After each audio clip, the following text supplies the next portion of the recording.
Have you ever heard somebody say, you can do that, but you shouldn't? Well, what would happen if the Torah said something like that? In our parasha this week, it tells us that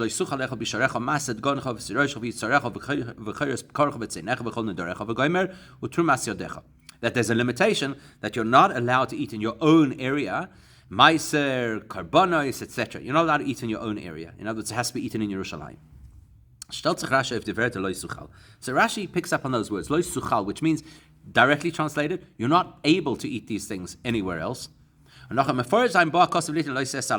first thing Rashi says is, the Torah wants us to know that it is forbidden to eat these things outside of Yerushalayim. And later on in the Sikha, we'll see why Rashi says that. Then Rashi repeats those words, lo suchal, or his Mepharsh explains this. Rabbi said, of course, you're able to eat these wherever you want, but you're not allowed to. And then Rashi brings an example of where you see the same kind of thing in Shmuel Beis, where it says, we'll unpack this a little bit later, but basically at the time of David HaMelech, that he wasn't able to take Yerushalayim from them. So you're going to see he was able to, but he wasn't allowed to. We'll have to see exactly what it means. But again, there Rashi illustrates that the Torah, or the Pasuk, uses the expression, lo yisuchal, and it actually means you're not allowed to. So that from Hashem, we need to understand. The meaning of lo yisuchal kamein and ein chorashai. The idea that when you're told you're not able to do something, actually means you're not allowed to do them. It's not the first time we've encountered this in Chumash. In Sefer Shmoy state, here's an example. In Sefer Shmoy, Pashas Yisrael tells us, Lo yuchol ha'om la'aleis gomer, the people are not able to go up onto Har Sinai. Why not, says Moshe Rabbeinu? Ki ato ha'idos v'bara leimer. Because you told us that we have to cordon off the mountain. So they're not able to go up the mountain. Rashi, as after Meforish, Rashi explains, I don't have to go tell them not to go up the mountain, because the warning is already in place. And they cannot ascend the mountain, not because they can't physically do so, but because they're not permitted to do so. There you see it, that the word lo yuchal means that you're not allowed. Here's another one, where the Eibusha tells Moshe Rabbeinu, lo yisuchal leroises ponai, that you are not able to see my face. Of course he's able to see his face. It might be devastating, but rather, it means I'm not allowing you to see my face. Truth is, later on we're going to find it many times, including in our parasha. Very gesagt in dem Loschen, weiter in unser Parasha. We're going to see it in our Parasha, the same thing. Lo yisuchal, lo yuchal, these kinds of Lashonis, where it means is, you're not allowed to. Yeah, lo yisuchal yisbechas ha-Pesach gomer. You're not allowed to sacrifice the Korban Pesach. Right? In Parasha Shoftim, later in Parasha Shoftim, is going to say, lo yisuchal lecha ish nochri gomer. You can't appoint a non-Jewish king. In Parasha States, it's going to say, lo yuchal avakar gomer. You can't choose that your younger son is going to be the Bechor and get the benefits of the Bechor. You can't turn a blind eye when you have a responsibility to return a lost object. Person under certain circumstances where he has to marry a woman is not able to send her away, means he's not allowed to send her away. Or a person who's divorced his wife and she's been married in the interim, he can't take her back, means he's not allowed to take her back. So there are so many examples where the lashon of allowed actually means, the lashon of able actually means allowed. So the question then is, divorce is unser pasuk anders von die alle Erta. What makes our pasuk so surprisingly different to all these other multitude of examples? That here Rashi has to say, as Rabbi Yeshua ben Korcha told us, you're able to eat in all these places, but you're not allowed to. As if this is some brand new information we've never seen elsewhere in Torah. Or Nochmer, the other thing is, the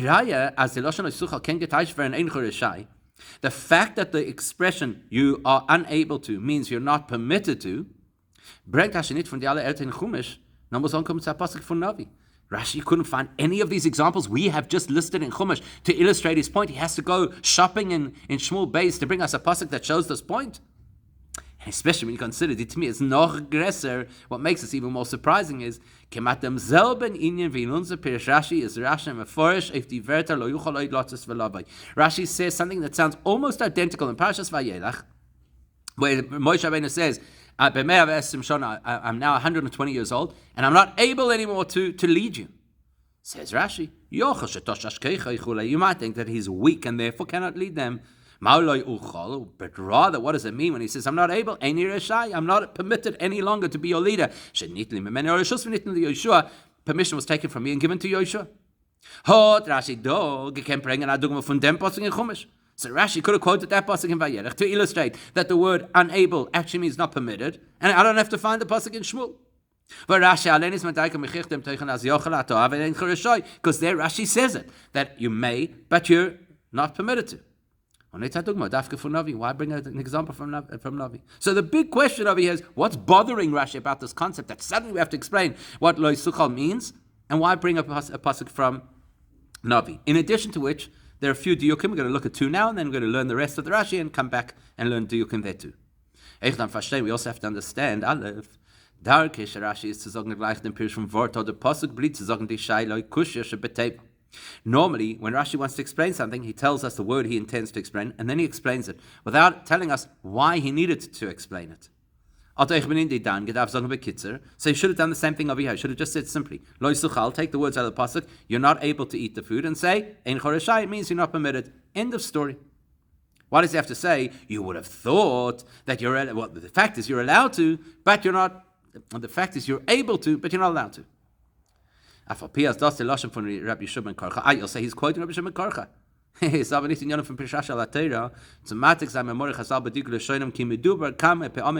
learned Rashi Sichos knows that the Rebbe tells us clearly Rashi does not typically quote verbatim from a source unless it's relevant to the pshat. So why here does he have to give us yochalato that you're able, but ein choreshai? Second of all, Beis, again, if you've learned Rashi Sichos, you know we always ask the question, if Rashi names his source, the question is why? Why do we have to know it was Rabbi Shimon Karcha who said this? Why doesn't Rashi do what he normally does, which is not tell us who specifically said this? As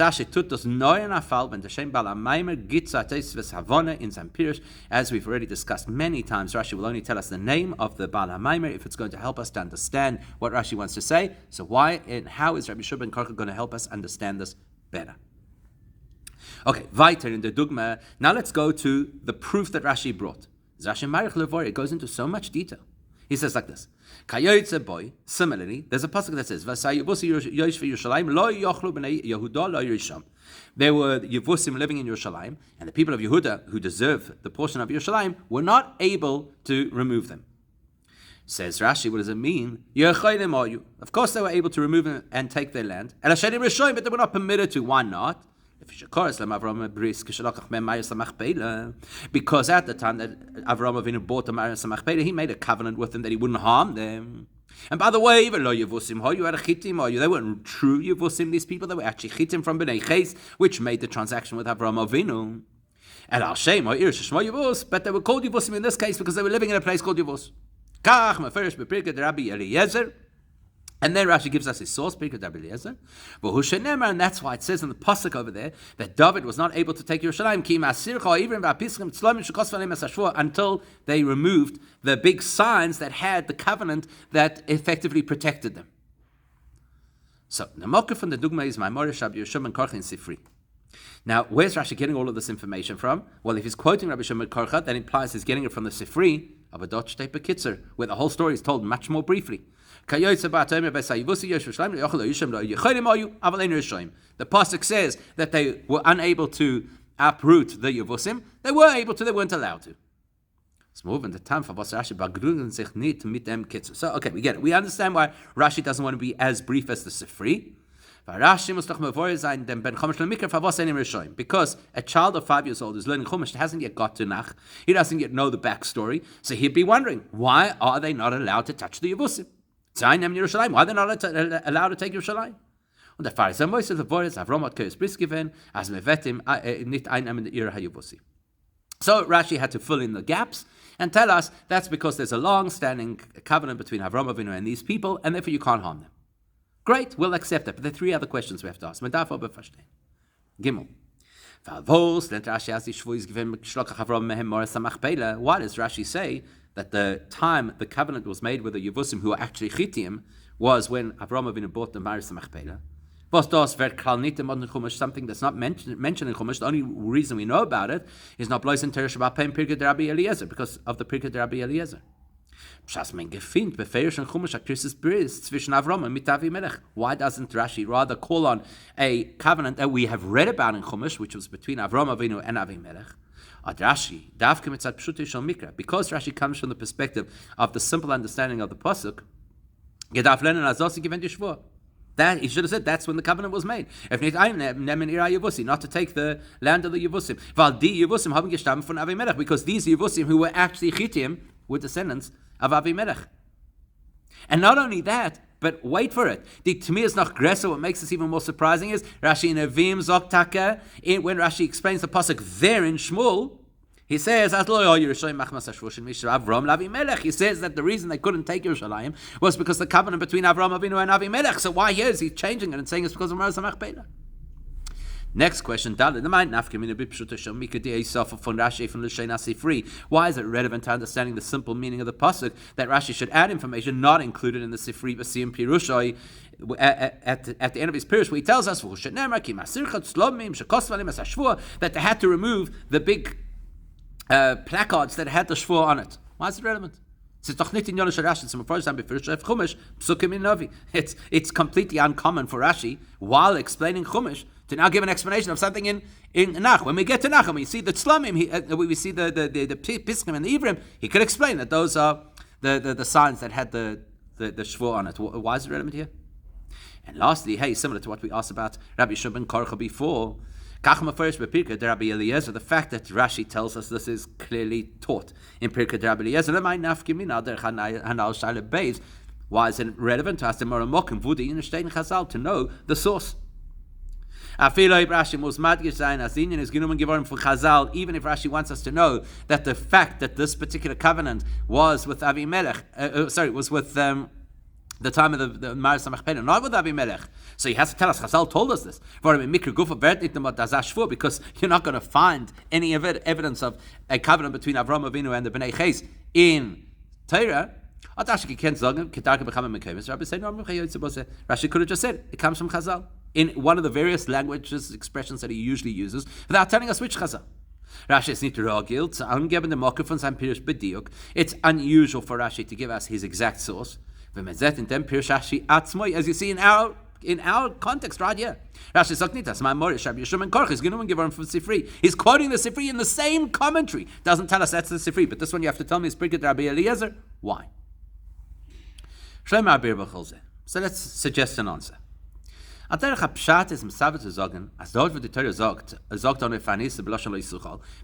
whenever the Torah wants to tell us something is forbidden, but actually says you're not able to do it, even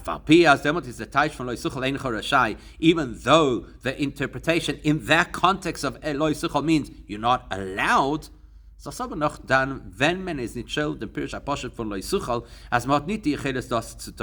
well, it would only really make sense to say we chose the word lo yisuchal if you can also explain that now you're unable to do it. Das heißt, in other words, es ist nicht der Pshat, als durch dem, was die Torah asset ihm zu tun, die Sache, wird bei ihm weggenommen die Möglichkeit, das zu tun. Obviously, we're not saying that if the Torah says you're not permitted to do something, automatically you're incapable of doing it. That would be wonderful. If we were incapable of doing our various, because they were usher, life would be grand. But if that's the case over here, and that lo yisuchal means that you're not allowed to, well, the truth is, any situation that the Torah forbids, you're not allowed to.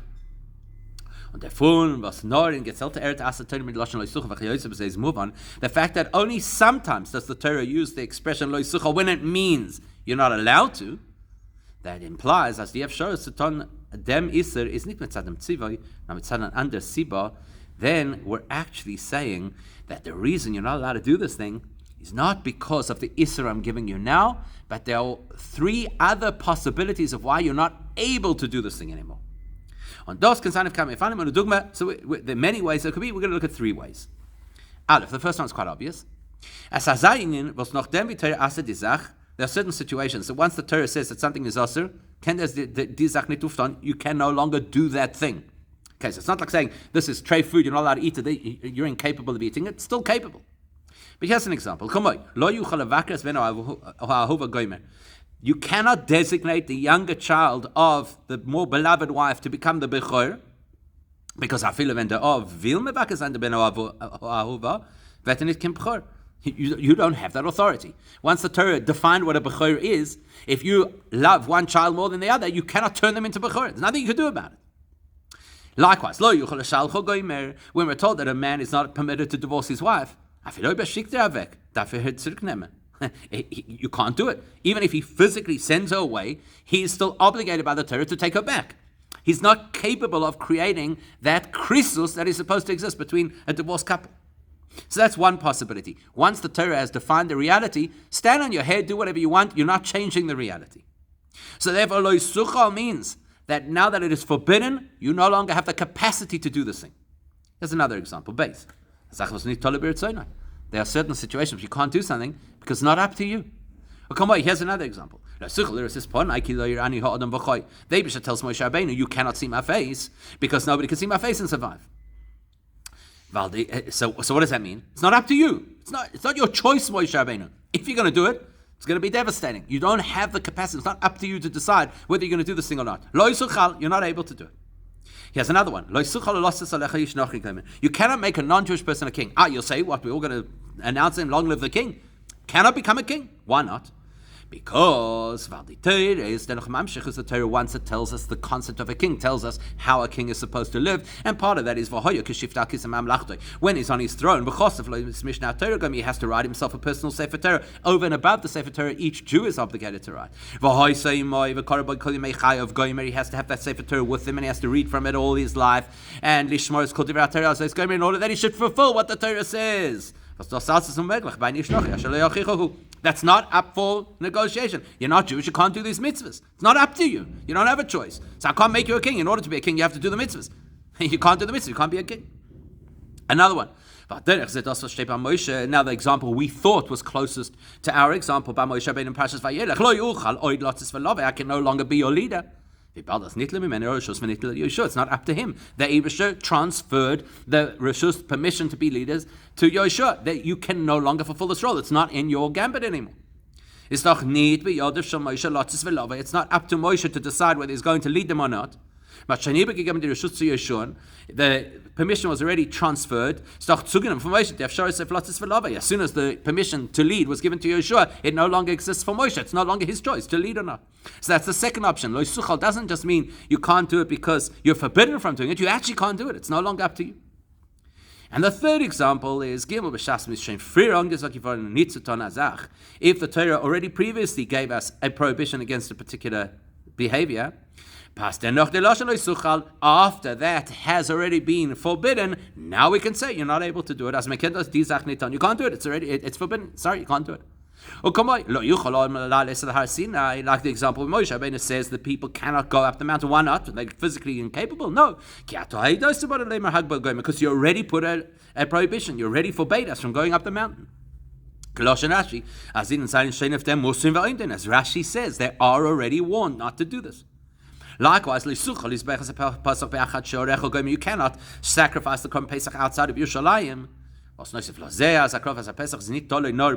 First of all, it fits into the previous category. How a Korban Pesach works is not up to you. You don't decide the rules of a Korban Pesach. Now, the Kohen who's on duty is going to decide how the Pesach is going to be brought. Like the previous example. But in addition to that, the prohibition against bringing a korban outside of Yerushalayim is already stated earlier in the Torah. Be very careful not to bring a korban Pesach anywhere, a korban anywhere else. So therefore, if there's already a prohibition, you cannot break that prohibition. And last one. You can't turn a blind eye. The pasuk started by telling us, don't see somebody in distress and not help them. And after it tells us that you may not ignore them and not help them, it says, don't turn a blind eye. So there are three possibilities. Either once the Torah defines something, you no longer can actually make that thing happen. Number two, it's not up to the individual. There's another entity, the Eibusha or other, who prevents them from doing it, or the Isser was already in place, and therefore you cannot go ahead and do it. Which perhaps explains why our case is different, and Rashi has to explain, Nicht dann ist noch nicht gestanden als Bisharecha Tome nicht essen, meistens Gömer Bcheres Korcha Gömer Bchon der Recha Gömer zu Ziodecha. Es ist noch gestanden im Lab von Saloi der Sech Bchon Mokim Gömer.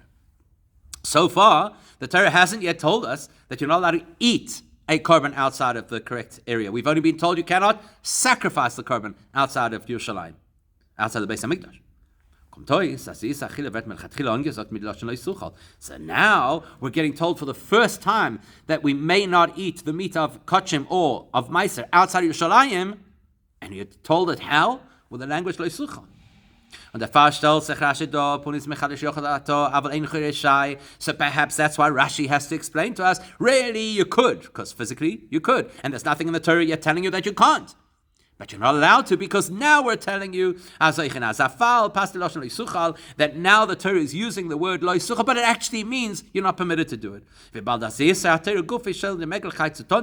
Because once the Torah is telling you can't do it, it means you're unable to do it. Sounds like a great explanation, but there are three weaknesses to this explanation. It's not a good enough explanation. Firstly, Aleph. Okay, so if we're talking about over here that the Loi Suchal introduces for the first time that there's a prohibition, that doesn't match the proof that Rashi brings. In the Dugma von with the story of the Yevusim where it says practically they could have kicked them out, but or overrun them, but they weren't allowed to. So this is nicht angesagt worden mit dem Lashon lo yochlu von dem Pasuk. Now it kommt mit seiner Friedekeshvur. The lo yochlu is not the moment where it becomes forbidden to touch the Yevusim. The moment it was forbidden to touch the Yevusim was centuries earlier when they made a covenant. Not the same as our pasuk. Our pasuk is saying lo suchal is the moment that you learn that you're not allowed to eat these meiser or kochim outside of Yerushalayim. Number two, beis avapi as I love meferish efes and meiser b'chulu b'chutz gefindt men nit free in the Torah. Okay, fair enough. You're going to tell me that there's no explicit prohibition against eating meiser and kochim outside of Yerushalayim. But we could extrapolate it from what the Torah told us we have to do, which is that you have to bring your ma'aser sheni to Yerushalayim, and you have to bring the kachim to Yerushalayim to be makriv and eat them there. Okay, so if you got to eat them there, it implies don't eat them somewhere else.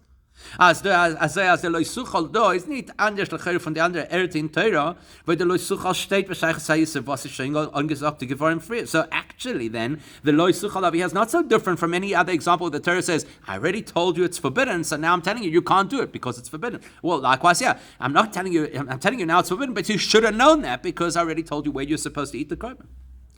And lastly, because at the end of the day, anything that the Torah forbids, technically we're not able to do. So why did the Torah choose this particular one to use the expression lo suchal? So it sounded like a beautiful explanation that because lo suchal is introducing the Isra for the first time, therefore Rashi tells us, but it's not really answering all of our questions. And so therefore we're going to go back to how Rashi said what he said, because it will help us understand. So what did Rashi say? Let's go back to something we quoted in parentheses in the very beginning of the Sikha. Let's go back and revisit it.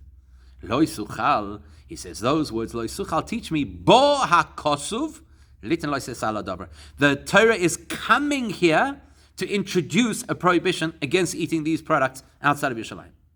Now, the concept that the Torah will use an expression in order to tell us that something is now forbidden, is something that Rashi mentions 3 other times in our parasha, not too far from our pasuk. Here's one. Aleph. Be careful that you don't bring your korbanos wherever you choose. Why is it telling us? The Torah is now defining that as a prohibition. Number 2, make sure you don't ignore the Levi. That's telling us that if a person withholds meiser, that's a transgression. It's a broad-based concept that whatever I'm telling you to do, you've got to be careful to fulfill. That's telling us that all the positive mitzvahs in the parasha, there's actually a loisa if you don't do them.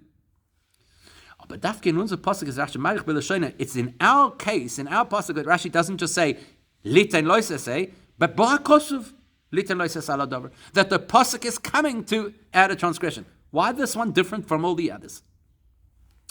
And so the Rebbe is going to illustrate something very beautiful over here. In the under is the pasuk netois employs say. In all the other examples, it's not just that the Torah is telling us there is a transgression involved with this particular behavior. The Psukim are also telling us other information about these mitzvahs we didn't know before. So it says, don't bring your korbanos wherever you see. Rashi explains means see fit, that you'd think is a good place to bring a korban. But if a Navi tells you that you can, for example, Eliyahu bar Carmel, then you can. Sure, of course not permanently, but you can. So it's not only telling us that it's forbidden to bring a korban anywhere, it's telling us it's forbidden for you. It tells you that don't ignore the Levi while you're on your land. Rashi points out if you're outside of Eretz Yisrael, there's no obligation to a Levi more than any other poor person. So the Torah is not only telling me that it's forbidden to ignore the Levi, it's telling me a context. And Gimel, is when it tells us that you have to fulfill the mitzvahs and don't transgress them. It says, there the pasuk says very clearly, that means don't add or detract mitzvahs. Whereas our pasuk, where it says, do not eat ma'aser and kochim outside of Yerushalayim, here the Torah is coming for one purpose only. This pasuk does not service us with other information. This pasuk is to teach us one thing. The pasuk said the only objective of this pasuk is to add a transgression to something that up until now we only knew that there was a positive side to it. Eat those things in that place. Okay, what does that mean? We've got to explain this.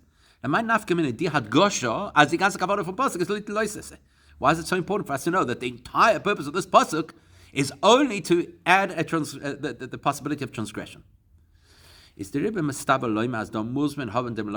Must be because in this context we need to know the transgression, otherwise we'd completely misunderstand the halacha. In other areas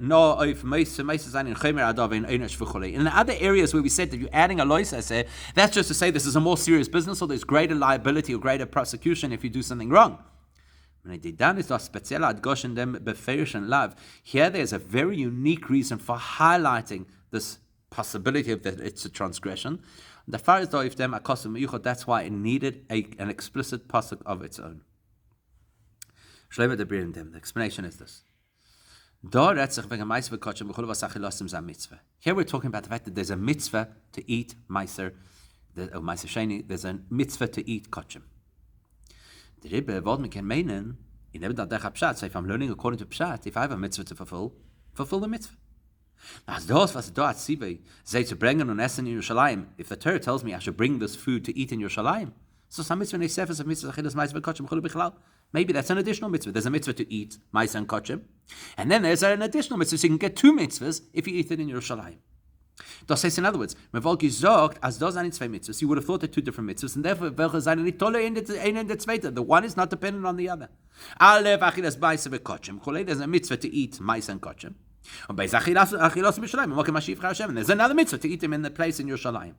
And therefore, if I see them as two different mitzvahs, then einer is an onus and can eat this essen sein meiser the kochim chul in Yerushalayim. If a person has circumstances they cannot control, and therefore they cannot get to Yerushalayim and they cannot eat in Yerushalayim. So you think, okay, at least I should fulfill the one mitzvah. There's a mitzvah to eat this stuff, right? So I'm going to eat it. I can't get to Yerushalayim, so I won't do that mitzvah. At least I'll do the mitzvah of eking. So at least I'll fulfill the one mitzvah.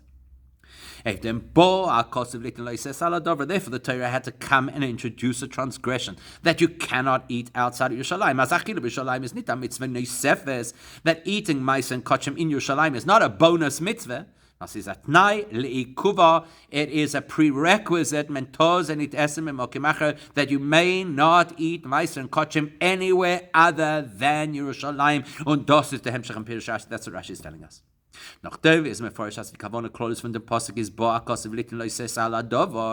So now you can see how Rashi flows. First, he introduces the overall principle that the Torah said lo suchol, so that you would know that it's not just ideal to eat ma'aser and kochim in Yerushalayim, but you're not allowed to eat them anywhere else. Then is a mefarish the lo suchal. Then he says, how's that fit with these words, lo suchal? So he repeats the words, lo suchal. It means yochel ato abadin choreshoy. Not yochel ato, you're permitted. No. Once we understand that the Torah is now prohibiting eating ma'aser and kochim outside Yerushalayim, we can appreciate now why the Torah introduced this halacha with the word loy suchal instead of loy soichal or something like that. The explanation is this. Meet Yochalata meant Rashi need no the Gashmatika Yochel says and Chutz Yerushalayim. When Rashi says Yochalato, it doesn't just mean physically you are able to eat meat if it's outside Yerushalayim. Then my question is, what are you teaching me that I don't already know? That I didn't need Rashi's insight for that. Now the mitzvah Yochel says in B'Sharecha Mitzad Tzvor Anal from the mitzvah from Achilas Ma'aser v'Koshim Cholek Anal. He's saying you in your mind would think that you have a mitzvah to eat this food even if it's not in Yerushalayim. So I'm addressing that. Yochol ato, in your brain, in your mind, you think you can eat ma'aser and kochim outside of Yerushalayim because at least you'd be fulfilling the mitzvah of achilas ma'aser and kochim. And then is the pasuk mechadish lo yisuchos. So the Torah says, no, you cannot. Ein choresha, you're not permitted to do that. The Torah is negating that theory you had of fulfilling a mitzvah of eating kochim outside Yerushalayim.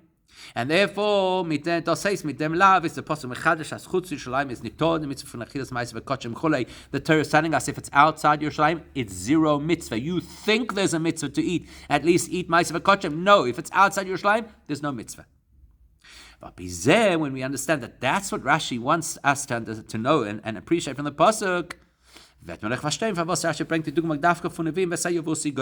then we can appreciate also why his proof is specifically not from Torah, but from Nach, and specifically from the story of the Yevusim.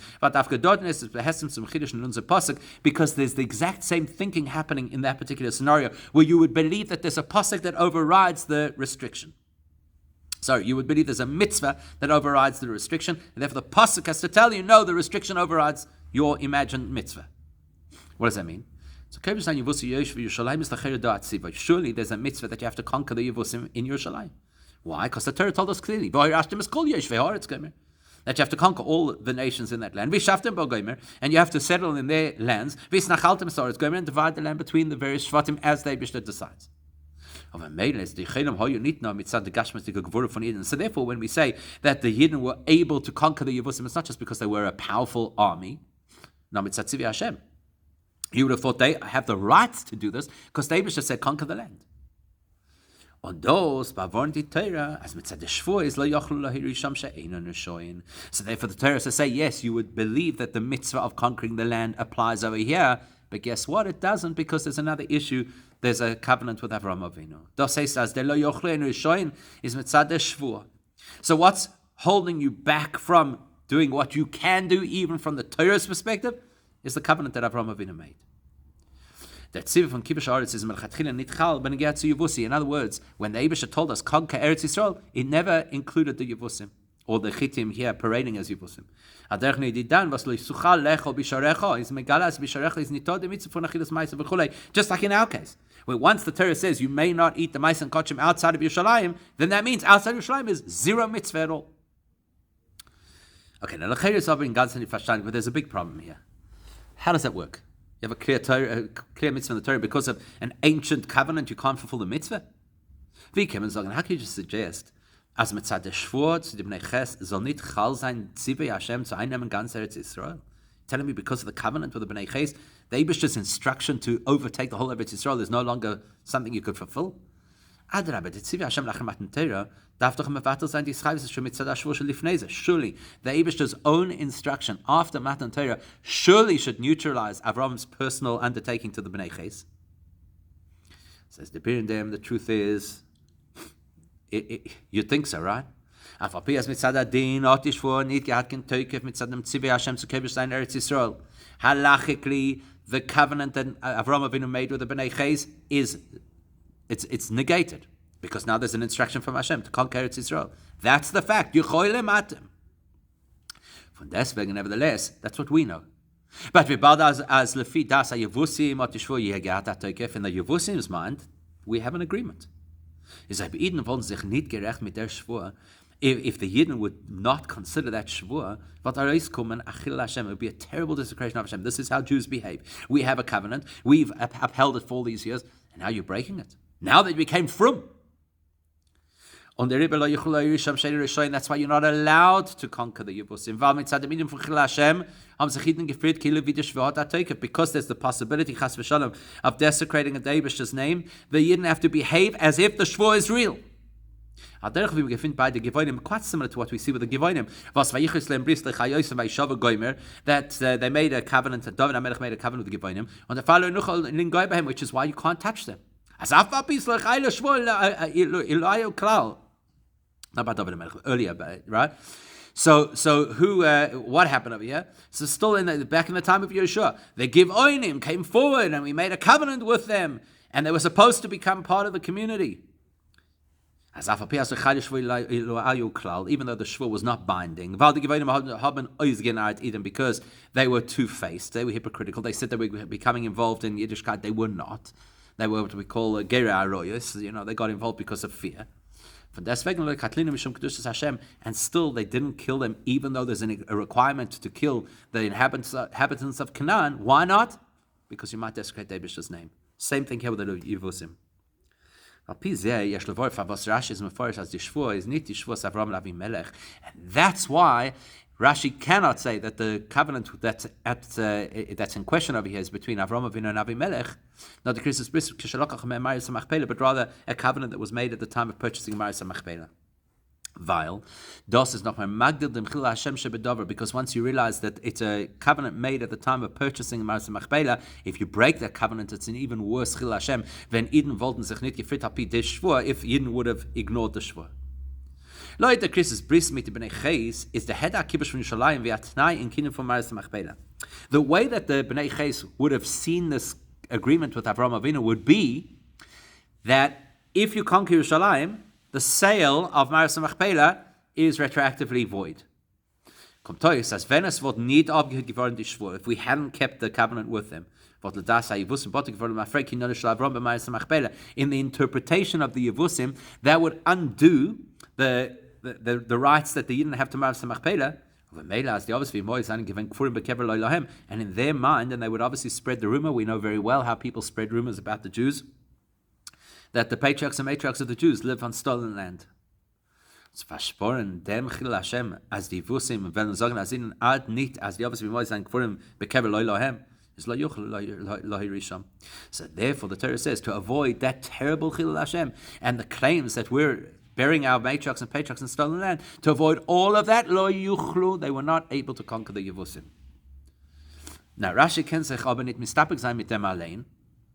Now that's a beautiful explanation, but Rashi is not altogether satisfied. Why? Because the child will ask this.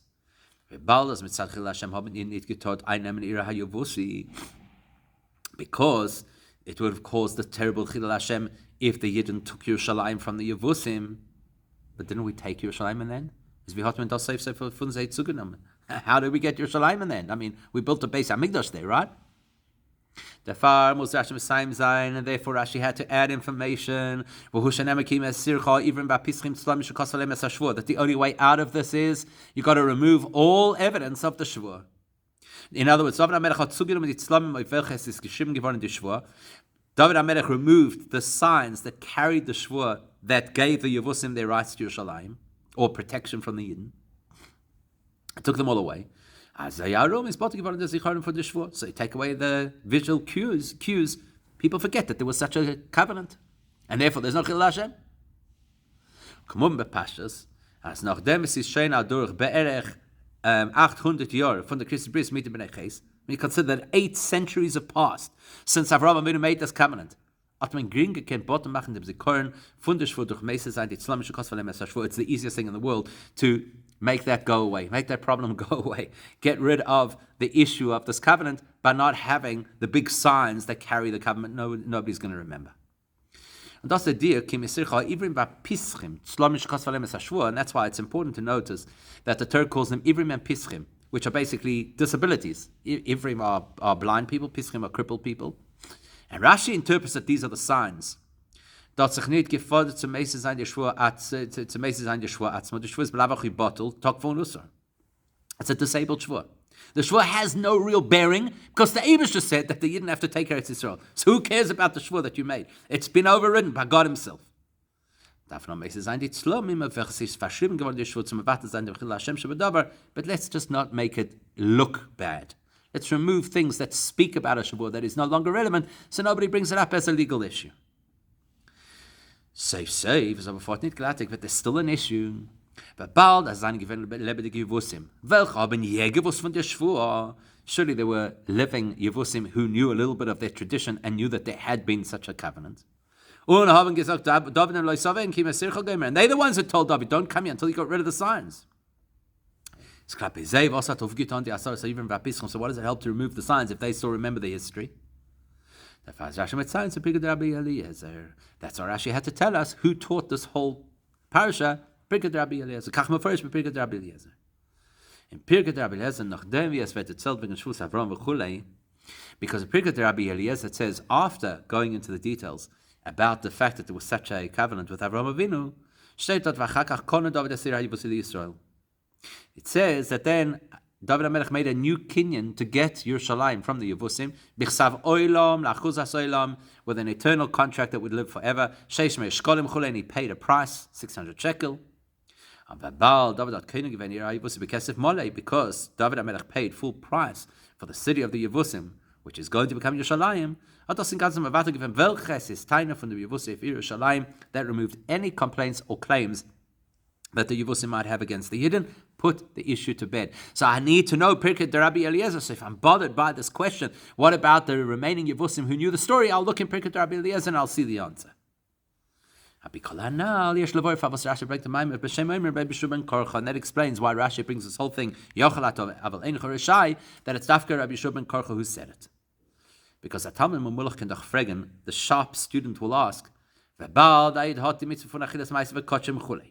seeing as a Yid has responsibility to fulfill the mitzvah of eating Maisa and Kochem, wie wird Masber sein sich, was sein Onus, und kenne gen Yerushalayim, und der Vater suchel echel afilu bishorecha. How's he going to justify to himself that he's got a mitzvah to fulfill, and now he cannot fulfill it? Because the Torah restricts him to Yerushalayim, and he can't get to Yerushalayim. How's he going to do this? How's he going to convince himself that maybe I should just eat it at home? I don't want to let a mitzvah go to waste. So Rashi, as a Maimer had gesagt Rabbi Shimon Korcha, so Rashi says, remember who taught this? Rabbi Shimon Korcha, because from the Bavus the Maimonim from Rabbi Shimon Korcha is the Maimer. One of Rabbi Shimon Korcha's most famous teachings is Lama Kodma Pasha Shema Levoyim Shamoya. Why is that the order of Shema is that first you have Shema and then you have Oyim Shamoya? Is Kadeshi Kabbalah El Malchus Shemaim Tchila. V'achakach mekabel olav al mitzvahs, because the attitude that a Jewish person has to have is first you accept Hashem's authority and then you dedicate yourself to His mitzvahs. And that's exactly what we need in our context. Before a Yid is committed to doing a mitzvah, like eating kochem and meiser,